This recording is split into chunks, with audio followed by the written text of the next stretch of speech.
It's termite season. Hi, it's me.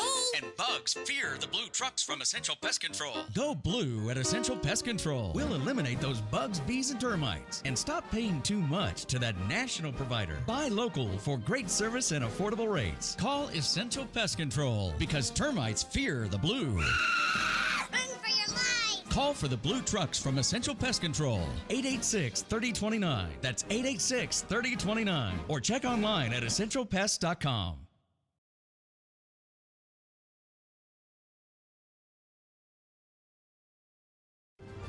This is Eb Wilkinson with Wilkinson Wealth Management, where we manage money for gun owners. What does it mean to retire comfortably and remain comfortably retired?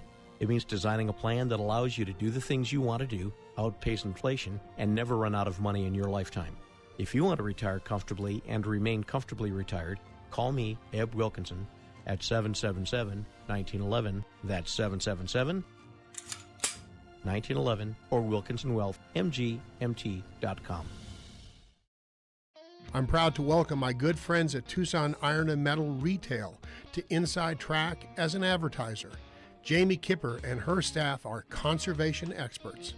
They sell round and square steel tubing, metal plate and roofing materials, as well as new and used steel, aluminum, and stainless steel to ranchers, artists, interior designers, roofers, as well as you do-it-yourselfers out there. Tucson Iron and Metal Retail is open Monday through Fridays, 8 a.m. to 4:30 p.m., and Saturdays, 8 a.m. to noon. Tucson Iron and Steel Retail, 701 East 36th Street. Call 520-209-1576. That's 520-209-1576. Or go to TucsonIronRetail.com. Come by and be sure to ask for Jamie. Tucson Iron and Steel Retail. This is what conservation and repurposing is all about. Welcome to Inside Track with Bruce Ash and Eb Wilkinson on the Live the Dream Media Network. Hello, everyone, and a very pleasant good morning to you wherever you may be. Welcome to episode 29 of Inside Track. Bruce Ash coming to you today solo from the Live the Dream Media Studios in Marana, Arizona. Happy Thanksgiving to you and your families. We have a very interesting big Wednesday show for you today on Inside Track. Eb is on assignment. He'll join us again next week when we discuss RTA Next with Mike Ortega. Thanks for joining us on the Live the Dream Media app or watching us on X, YouTube, or our other platforms. Before we hear from our guests, just a few thoughts on the upcoming holiday, inspired in part by the yearly repetition of the desolate wilderness. Tom, I don't know if you read the journal on Thanksgiving. The desolate journal, or the desolate wilderness is published every year in the journal since 1961. When our forebears landed by mistake at Plymouth over 400 years ago, there were no friends to greet them. There were no inns to provide comfort or succor, much less towns or cities. Just cold loneliness, desolation, and wild beasts. The pilgrims, as they later became known as, sought freedom of conscience in this new land to create a great society in a new world filled with both unknown danger and unbelievable opportunities. Americans this Thanksgiving holiday, despite our rich lives, tempered by modern problems, are still blessed with great opportunities. But we're working on a still better future. Tomorrow, when we all sit down to watch football and a family feast, let's remember why we chose America, why we must protect our hard-fought for freedoms and continue to work to make the future a testament to those brave freedom seekers who risked their lives when they came to this great land in 1620. First half of today's show was brought to you by our good friends, Eric Rudin at Essential Pest Control. Call Essential to help you in your home, businesses, and offices free from all forms of insects, vermin, and weeds. Call him today at 886-3029. I am pleased to welcome our special guest today, diplomat and dedicated Foreign Service Officer Thomas Price. Thomas, some of you may hear him from time to time on Too Jewish with Rabbi Sam Cohen. I've had the privilege on several occasions over the last several years to listen to Tom as he talks with a small group of people here in Tucson, and have always found him fascinating. And I finally got up the courage to ask Tom if he would be willing to come on to the show today and talk with us, and maybe even perhaps, if he still likes me after the show today, be some sort of a semi-regular guest with us, because there's always stuff going on in the world that needs a professional and a guy who's as knowledgeable as Tom. Welcome to the show, Tom. Thank you for the very gracious introduction, Bruce. I'm very pleased to be here in this rather chilly studio. Yeah, Tom's in his windbreaker. You can put the hoodie on later on if you need. Thank you. Yeah. Tom, I have a confession to make. And I hope my wife's not watching. But if I had a chance to start my life again, I probably would want to be in the same line of work that you dedicated your life to. I was on a different track at the time, but I have found the sort of work that you do, the playing field that you're at, just to me to be just absolutely fascinating. How did this come to be your profession? It's a really good question, Bruce. And like most good things that happened to me in life, it was mostly a matter of dumb luck. I had never heard of the U.S. Foreign Service or even diplomacy as a field. I probably heard the word ambassador before, but thought of it as like an ambassador of goodwill or something. I didn't think of it as being a key part of formulating and implementing foreign policy. And when I was about to graduate from college, my college has a very strong Office of Graduate and Career Planning. And I went to see a professional there and said, "What should I do with my life?" She said, "Well, here's a test. You're going to sit down and take it. It'll be graded by a machine in like 2 seconds, and then we'll talk about it." So I did this multiple choice exam, and she handed me a booklet about the U.S. Foreign Service and said, "Take this home and read it. Come back and see me tomorrow, and we'll discuss it." So I read this booklet about what the U.S. Foreign Service is and does, and I pinched myself. I said, I can't believe they would pay me to do a job like this.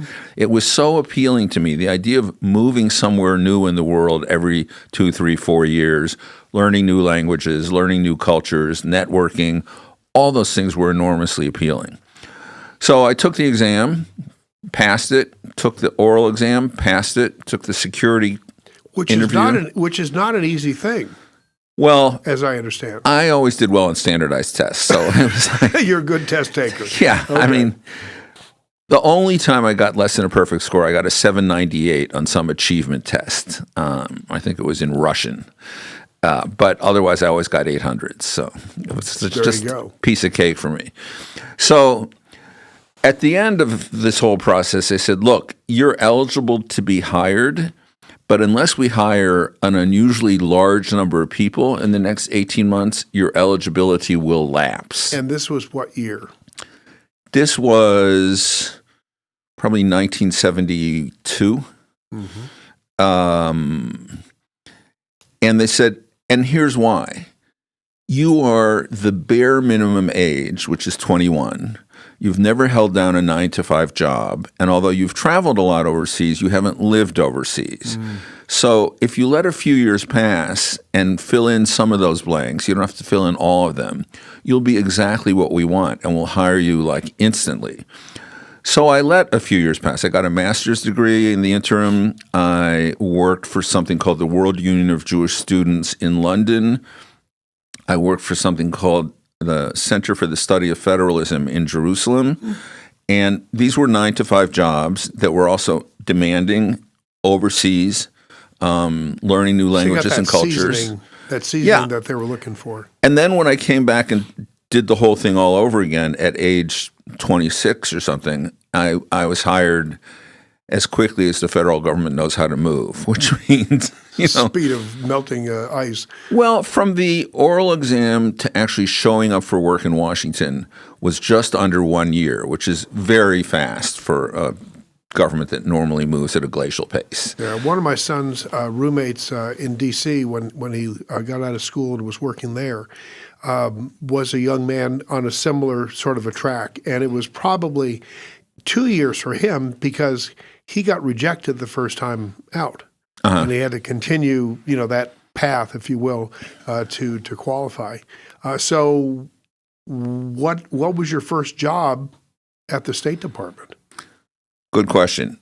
When I entered back in 1978, most junior officers cut their teeth on consular work, which mainly was doing visa interviews and deciding who would get a visa to visit the U.S. and who would be refused. And it meant doing a lot of interviews every day, often in a foreign language. Although I did once in Paris interview Colin Firth for a visa, and we didn't have to use French, obviously. We spoke in English. That was every once in a while there was a celeb or a politician or something like that that got special treatment. But so I there's a big ceremony at the end of the training course where they open the envelope, and it's like the Oscars. They announce where everybody's going. And the guy who ran the course took me aside right before the ceremony and said, "I don't want you to panic. You're not going to get an assignment today, but you're going to get something much better in a few days. I just can't tell you what yet." So everybody got an assignment but me, and everybody was looking at me like, "You must be the mole from the CIA or whatever." But in fact, 3 or 4 days later, they told me I was going to Paris. And one other person in my entering class went to London. So she and I visited each other frequently during our first tour. But that only lasted 4.5 months, and I was direct transferred to Belgrade.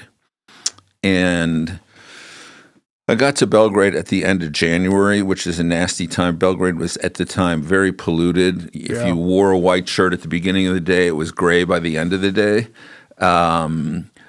But that also turned out to be a blessing in disguise. I mean, I left Paris kicking and screaming, but my boss in Belgrade was Lawrence Eagleburger, who was one of the few career Foreign Service officers to ever become Secretary of State. Yeah.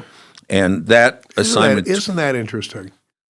That assignment turned out to be a source of many blessings, including a loop back to my previous life. When I worked for the World Union of Jewish Students in London, I was their sort of Minister of Education and Culture, and as such, I ran educational programs on weekends, summers, whatever.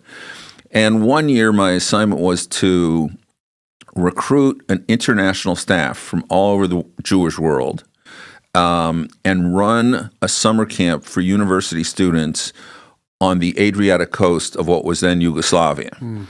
And I met some wonderful people from Yugoslavia and neighboring countries in southeastern Europe. And little did I know then in 1975 that 4 years later I would be back in Belgrade as a U.S. diplomat, and I would have a built-in set of friends from that summer camp experience. How so? Well, it was a summer camp for theoretically university students, right, but in practice, anybody between 20 and 40. So a lot of people were my age or a tiny bit older, tiny bit younger, whatever. But when I went to Belgrade, I reconnected with a lot of those people. So I had, unlike anyone else in the embassy, I had a built-in group of friends when I arrived. So my language progress in learning Serbian was phenomenal. Wow. And I wouldn't imagine that's an easy language to master. Well, luckily, I had taken Russian all through junior high and high school. And when I got to Harvard, they said, "Look, your Russian is more advanced than any course we offer, so you can't take Russian. You're exempt from the language requirement." And it was serviceable. I don't know that it was so great, but it was serviceable and above the level of even fourth-year Russian at Harvard. So, and that all the Slavic languages are pretty closely related to each other. So, to a certain degree, if you can understand one, you can understand all of them. In your home growing up, was English the primary language? The or- only language. Yeah. And no Yiddish? No, neither of my parents spoke Yiddish. I had one grandmother who spoke Yiddish. You probably, like me, only picked up the dirty words.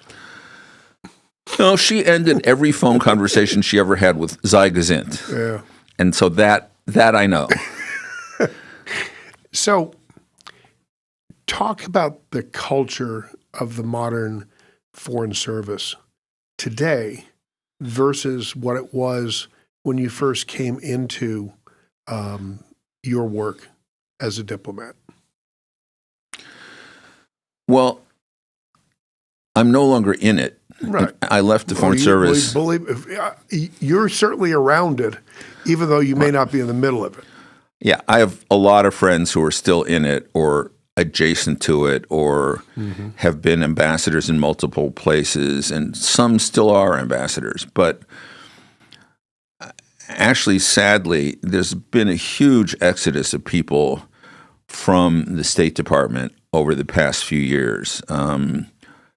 A, I think because the world has become a more dangerous place, and B, because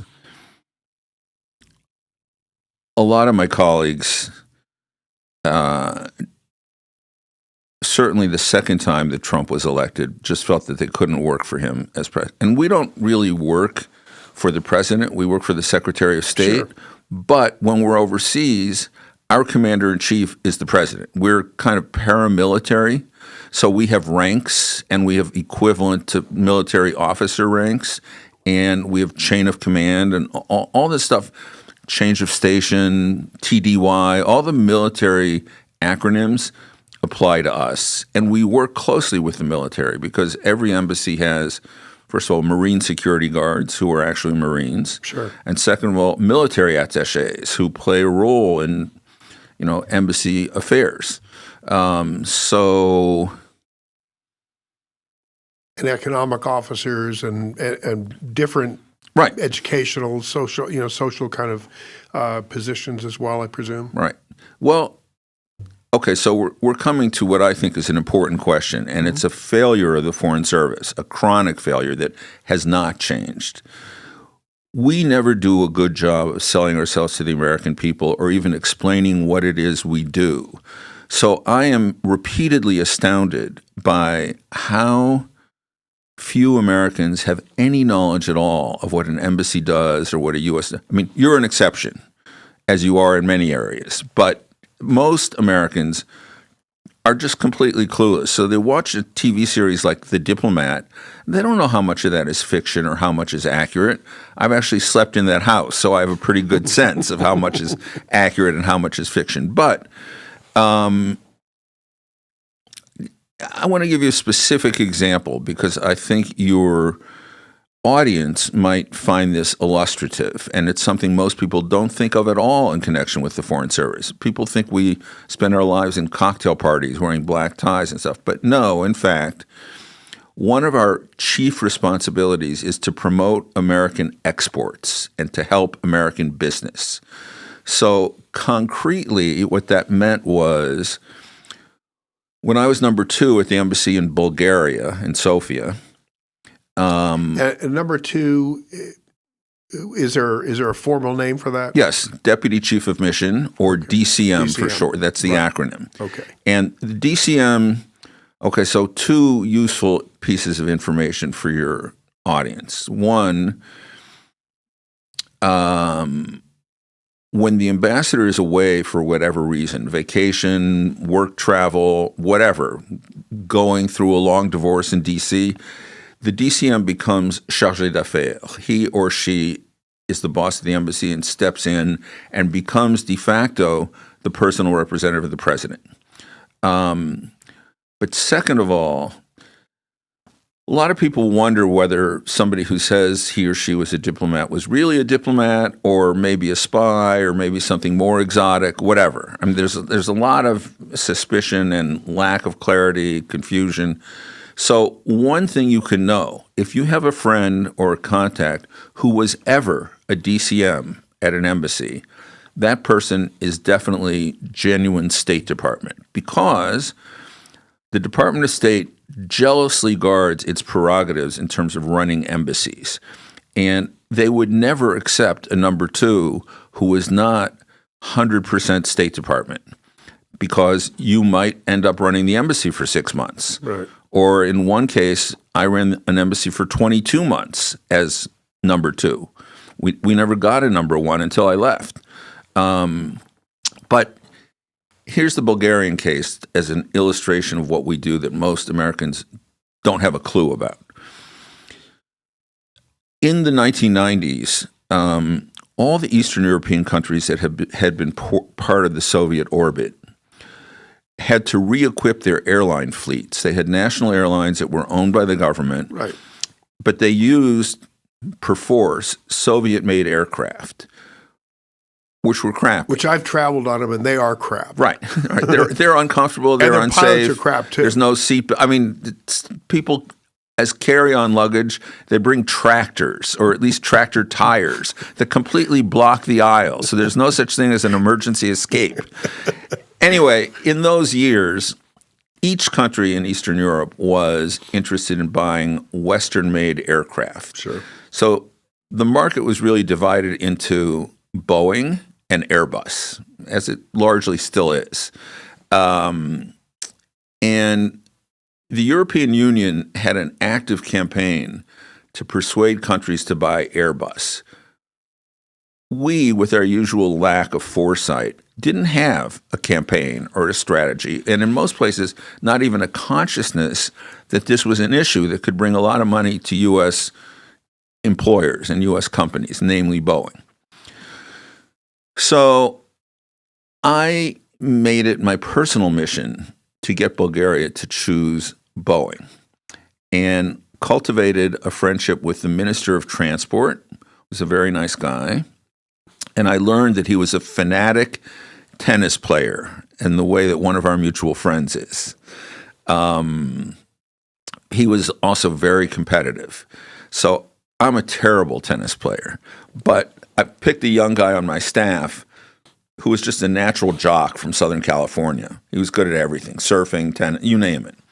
And I said, Steve, we're going to play a series of doubles games with the Minister of Transport and whoever he picks to be his partner. And you have to play hard, but you cannot win. You have to always let him win by at least 1 point. That's diplomacy. So Steve said, I think I can do that. And I just tried to stay out of the way. You know, if it was my turn to serve, I gave an easy serve and that was it. But otherwise, I just let Steve handle it. So each time we did this, we would go out afterwards for a typical Bulgarian thing of like lots of little tapas and very strong grappa, lots of toasts. And the second or third time we went out for these toasts, the minister, who was no dummy, said to me, Tom, why haven't you talked to me about Boeing versus Airbus yet? Every other embassy has. I said, oh, because I know you're smart enough to make the right choice. He loved that answer. Flattery, diplomacy. He loved that answer. And eventually, when he bought Boeing, I got a letter from the CEO of Boeing who realized that there was a little helping hand of which he was completely unaware, but he figured it out. So, you know, you described the primary responsibility of an ambassador, much like a number of my friends who have all been political appointees. They look at themselves as, in some aspects, I mean, there's lots of different things that an ambassador or DCM does, but they looked at their job as ambassador to be primarily almost like the extension of the American Chamber of Commerce, because they wanted to be doing business in those countries. They wanted them to be doing business with American companies. They were very, ingrained in the community.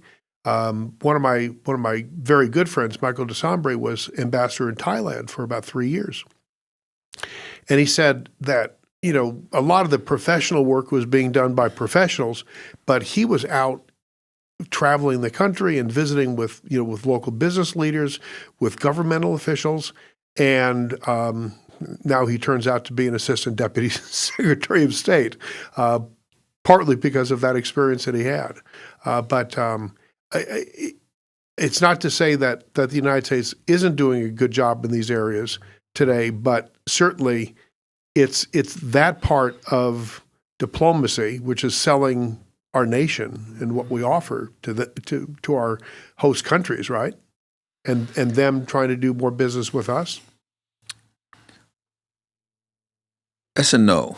I mean, with all due respect, Yeah, a lot of your friends who have become political appointees as ambassadors started off as business people. Yeah, sure. Or lawyers. So they're oriented toward the world of business. Transactional. Most Foreign Service officers start off as lawyers or professors or something else and don't have a background in business, and they're not naturally inclined to promote business interests. But what their job is, by definition, is promoting the U.S. national interest. Absolutely, sure. Which, as I understood, always included promoting U.S. exports, but it also included, very importantly, protecting the lives and welfare of U.S. citizens overseas. So if you're traveling and you lose a passport, we replace it. If there's a coup and Americans have to leave a country, we arrange evacuation flights. We're the last ones out, always. Right. That was true with the Vietnam War, too. Sure. Diplomats were the last people out. We remember. True in Afghanistan. But also in terms of promoting U.S. interests, for a long time at least, I'm not sure this is still the case, but for a long time, one of our interests was promoting multi-party democracy and basic freedoms and human rights and stuff like that. You're familiar with all the phrases. Sure. But so a big part of what we did was, when I traveled in the countryside, especially to poor villages that were very traditional, they weren't going to buy any U.S. products, but they could buy the idea of like organized labor so that their living conditions might improve. So sometimes with some degree of risk in terms of the host government, I would promote like workers organizing, particularly like cocoa and coffee pickers in the Côte d'Ivoire. They were really downtrodden, and there were few plutocrats who had billions of dollars in Swiss bank accounts off the backs of these hardworking people who never saw a penny. And that, I'm enough of an American that my knee-jerk response to that is, this is wrong. It needs to be fixed. So, yeah, we probably engage in some political activism, and that's one reason we are clearly indoctrinated to avoid large gatherings or demonstrations of any type, because if a journalist has a photo of a U.S. diplomat attending a demonstration, you could say, the U.S. organized this demonstration. Right. We didn't want to run that risk. Sure. So the first large-scale demonstration I ever went to in my life was years after leaving the Foreign Service. Was about a week after October 7th. There was a March for Peace in Belgrade that was neither pro-Israel nor pro-Palestinian, but pro-peace.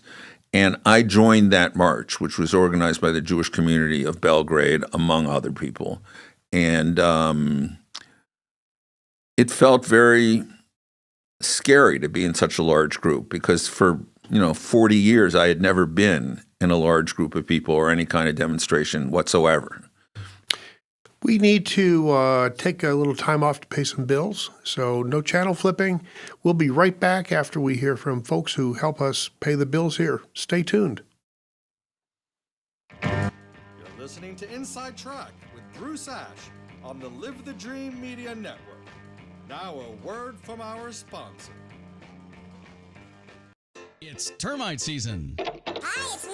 And bugs fear the blue trucks from Essential Pest Control. Go blue at Essential Pest Control. We'll eliminate those bugs, bees, and termites. And stop paying too much to that national provider. Buy local for great service and affordable rates. Call Essential Pest Control, because termites fear the blue. Run for your life. Call for the blue trucks from Essential Pest Control. 886-3029. That's 886-3029. Or check online at essentialpest.com.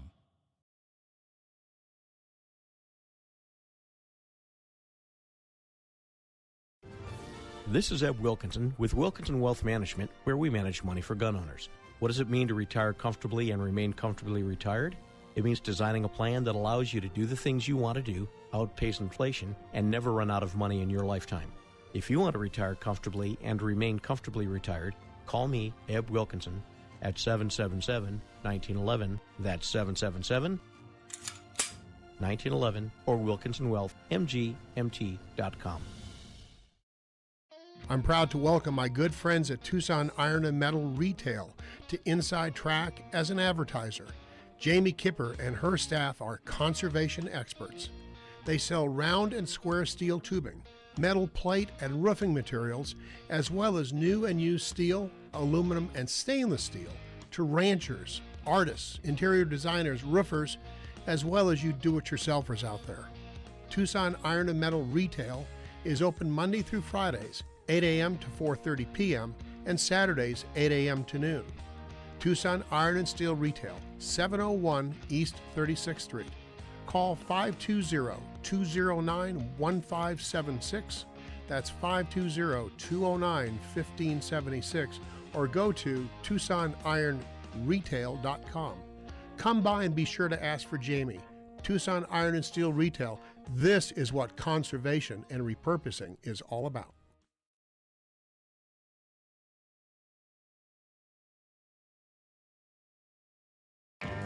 Welcome back to Inside Track with Bruce Ash on the Live the Dream Media Network.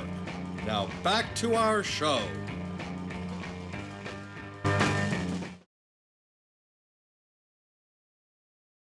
Great company, Wilkinson Wealth Management. He helps me and my family. Let him help yours also. Wilkinson Wealth Management. Call Eb today at 777-1911. Inside Track also brought to you by Essential Pest Control, Tucson Iron and Metal Retail, and my company, Paul Ash Commercial Real Estate, where we make great things happen every day. Let's get back to our special guest for this pre-Thanksgiving show, Thomas Price. Tom, we're talking before about the things that a diplomat does, and to me it was very, very illuminating. And you're right, it's not just selling America, the commercial America. It's also in our way of life, and I know that you spent a great deal of time doing that, obviously. But talk about for a moment, and we're going to get to Ukraine in just a second, I hope. But talk about where the real negotiations take place. Do they take place in a formal setting, or are there substantive sort of conversations that happen in corridors or lobbies or sitting at a bar? Talk about those kinds of discussions that happen in the diplomatic world. Sure. We've talked about this before, obviously, but the big formal meetings are scripted very carefully. Right. And there's never going to be a surprise breakthrough at the big formal meetings. I have to say, one of the things that took my breath away and completely flummoxed me was that recent summit between Putin and the president in Anchorage, where something that was supposed to last for 3 days and had carefully, seating charts for meals and whatever, lasted for about 2 hours. Right. And what do you make of that? You don't really want to hear. No, I do want to hear. So you're not going to hurt my feelings. Okay. So what I think of that is,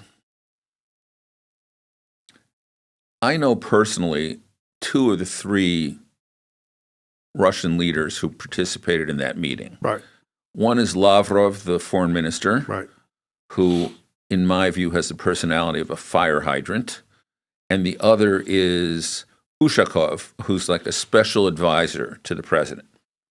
I've never met Putin, but Ushakov and I used to hang out a lot in Vienna because he was my counterpart, and he liked practicing his English with me and whatever. But these guys were all wearing, either physically or symbolically, T-shirts or sweatshirts that said in Cyrillic, Union of Soviet Socialist Republics. They are working for a country that we wishfully think was Right. dead and no longer exists, but in their minds it exists, Right. and they want to like recapture all the glory and privileges and prerogatives that the Soviet Union once had, and that is particularly appropriate when talking about countries which have, to one degree or another, broken away from the Soviet orbit.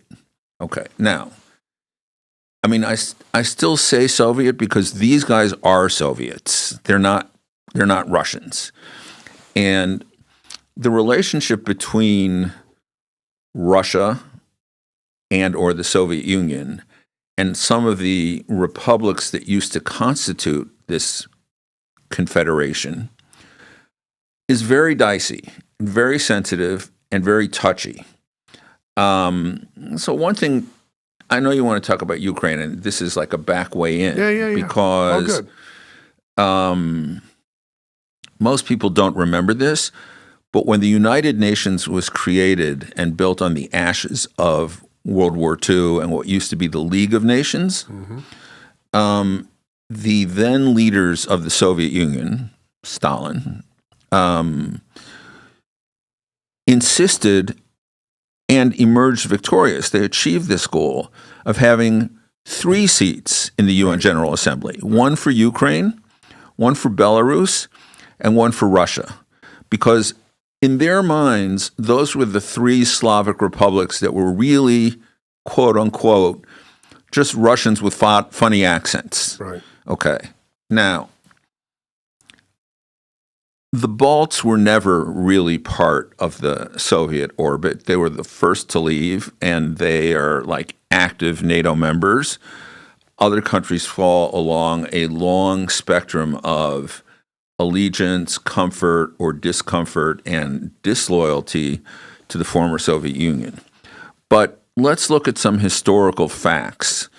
Putin and the Kremlin have made a lot of claims about Ukraine, which may sound credible to people who don't know history. But if you know history, you know a couple of things. One, this allegation that Ukrainians are Nazis and they were pro-Nazi during the war. No. In fact, Zelensky's father and his father's 3 brothers all fought for the Soviet Red Army in World War II against the Nazis. 3 of them died. Only Zelensky's father survived. And to call Zelensky a Nazi is like a huge slap in the face to all of Ukraine. There is no Nazi rhetoric there. There's much more Nazi rhetoric. There's neo-Nazi rhetoric in Germany or Austria, sadly. But a more important thing is much further back in history. Let's go back over 1,000 years, okay? There was a political entity called the Kievan Rus, which was eventually the seed of the Russian Empire. Its capital was in Kiev, which is Russian for Kyiv, which is I still Ukrainian. refer to it as Kiev myself. We all do, force of habit, like Leningrad also. I have trouble calling it St. Petersburg, but it's Kyiv in Ukrainian. And the language thing is one big part of the question of, is Ukraine a separate country with its own national identity or not? Putin would claim it's not. It's just Russians with a funny accent. Ukrainians would very much claim that it is, and that it's not a funny accent, it's a different language, which during the Soviet years they tried to stamp out. But So how does that level out with Stalin and his crew deliberately setting up 3 different seats as 3 different states at the UN? Or is that just they frosty? figured that would give Russia 3 votes instead of 1. Obviously there was political. The republics in the former Soviet Union had no autonomy whatsoever. It was purely theoretical. And their foreign policy, their defense, everything was totally determined in Moscow. But let's go back to the 9th century, because in the 9th century, Kyiv was a great capital with architecture and churches, and was the spiritual center of Eastern Orthodox Christianity. Moscow didn't even exist yet. Moscow, even 250 years later, was just a little mud village. Right. And this galls the Russians endlessly. The Kievan Rus didn't really begin to disappear or even erode until an event that's hugely important in history, but most Americans don't ever study, which is the Mongol expansion under Genghis Khan. Sure. So in the year 1250, when the Mongols reached their greatest territorial extent, they controlled an empire that went from the Korean Peninsula in the northeast to the Sinai Peninsula in the southwest, and from Vietnam to Poland. It's the biggest land empire in history. And they ran it well. They were great administrators. And they managed to eventually erode and destroy the Kievan Rus. And then, and only then, maybe 200 years after the Mongol invasions, did Russia begin to emerge as a state. So as a state, it wears hand-me-downs. Its religion, its culture, it's hand-me-downs. And that's a source of angst and shame to the Russian leadership, which is still Soviet and thinks of Soviet glory. So, I mean, there's a fundamental problem of Russia being unwilling, maybe even unable to accept Ukraine as a real state with the freedom to choose its own alliances, its own military structure, its own anything, its own language, its own culture. It's like this idea of particularly the Slavic states of the former Soviet Union as separate, autonomous, or even free states that are truly independent is new and foreign and largely indigestible to the old guard like Ushakov and Lavrov and Putin. So who was the one, or do we know who it was who said, we're out of here in 3 hours? Was it Putin? Oh, yeah. And had that been planned from wasn't the very even- beginning? That I don't know. I mean, I don't know the inner workings of Putin's mind. I've never met the man. But it's an unthinkable snub, and it lends credence to all my contacts in the intelligence community who all claim that either knowingly or unknowingly, the president is a Russian asset. He may not know it, but he acts like it. And what proof do those sources have that he actually is A a Russian agent? Intercepts of communications, video. They've seen a lot of stuff that I would never see. There are all kinds of, within the government, there are all kinds of levels of clearance, and different agencies have different levels of clearances, and there's all kinds of stuff way above and beyond top secret. So the fact that you have a top secret clearance is like the milkman has a top secret clearance. There's all kinds of other stuff that is mostly related to how the information was obtained. And depending on the answer to that question, there are special categories of clearances that restrict further and further the number of people who have access to that information. So let me ask this question, and I'm looking for some clarity on this. There are things that we haven't seen and likely won't ever see. The Witkoff conversation may be the exception, Right.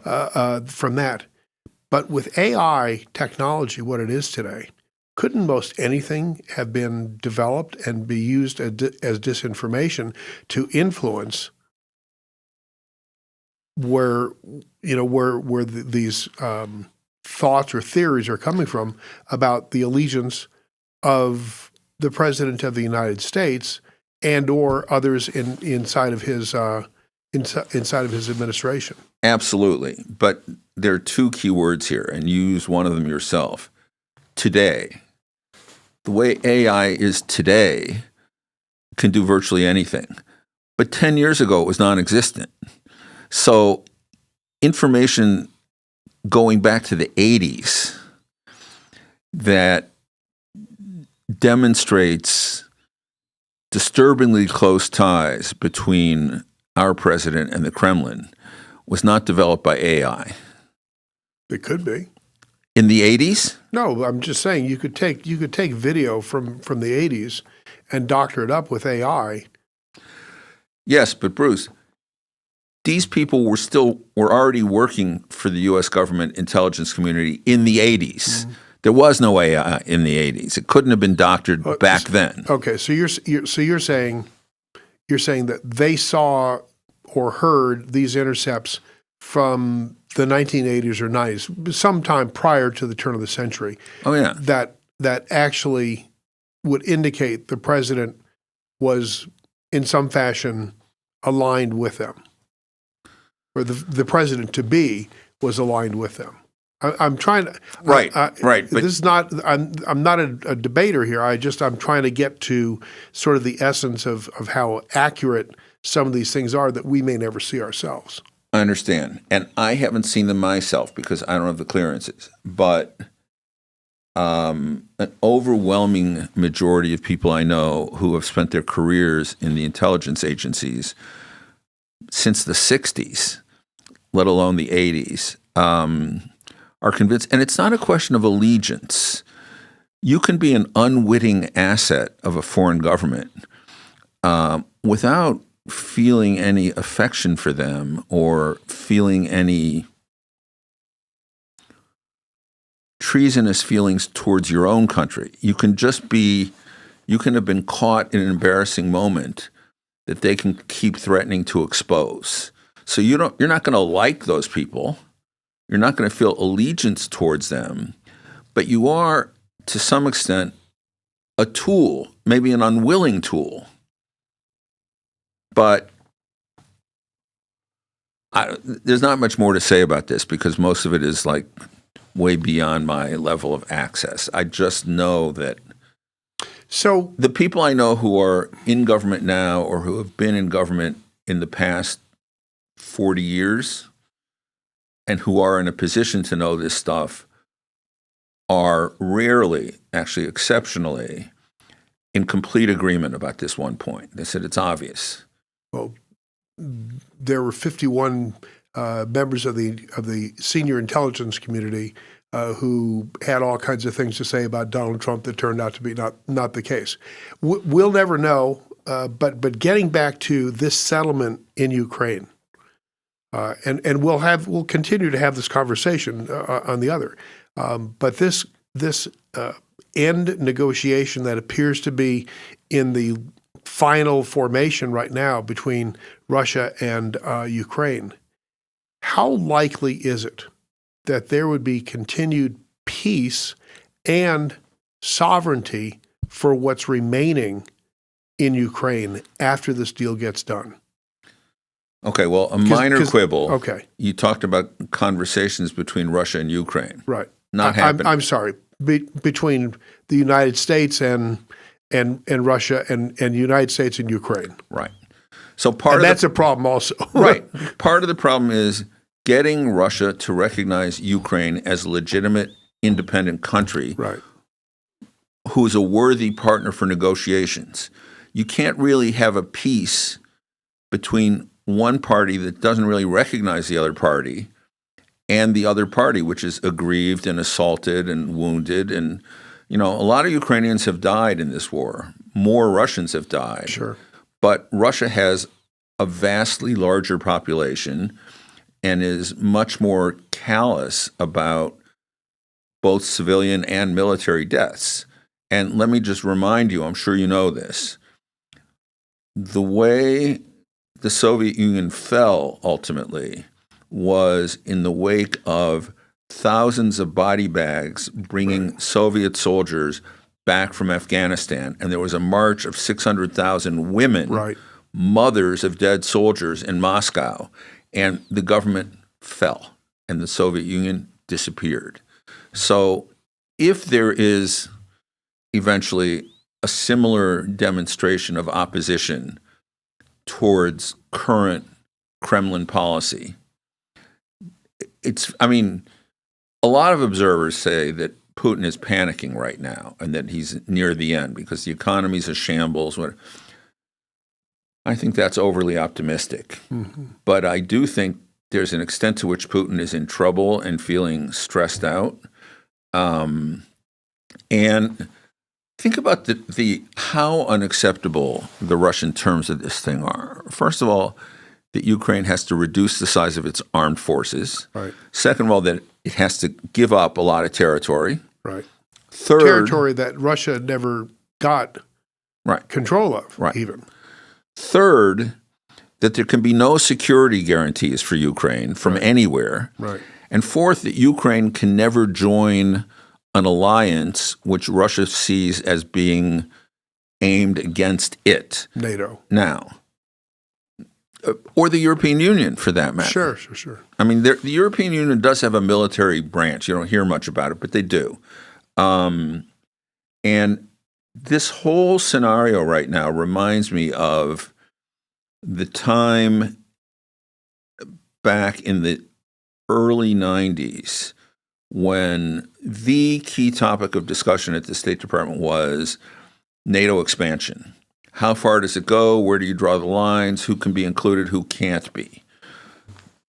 I argued unsuccessfully that NATO expansion that included some states from the former Soviet Union, but not all the states, was doomed to lead to more wars. I was too junior for anybody to listen to me. We're talking, 35 years ago. Right. But well, we saw a number of wars that have broken out. Right.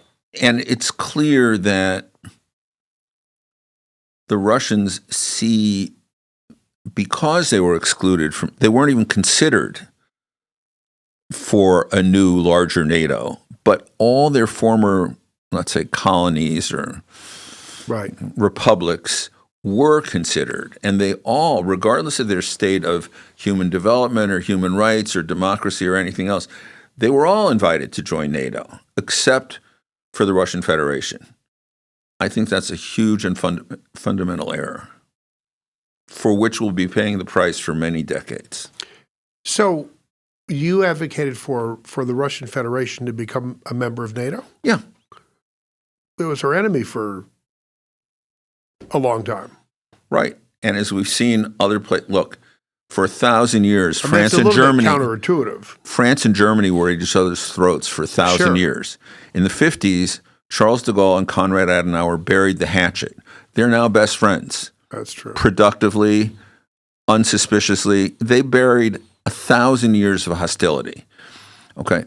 Hostility between Russia and the West is relatively new. It's certainly not 1,000 years old. I mean, if anything, it dates from the Soviet the Communist Revolution in 1917. 170 years old or so. 1917 Bolshevik Revolution. Let's say 100. Okay. Yeah. Yeah. Because there were a lot of Americans who supported the Bolsheviks. Right. I mean, it's really the Cold War that began the enmity. And that's relatively recent in history. Right. Certainly compared to the length of the history of the Kievan Rus, or even the notion of Russia as a country, which is much younger.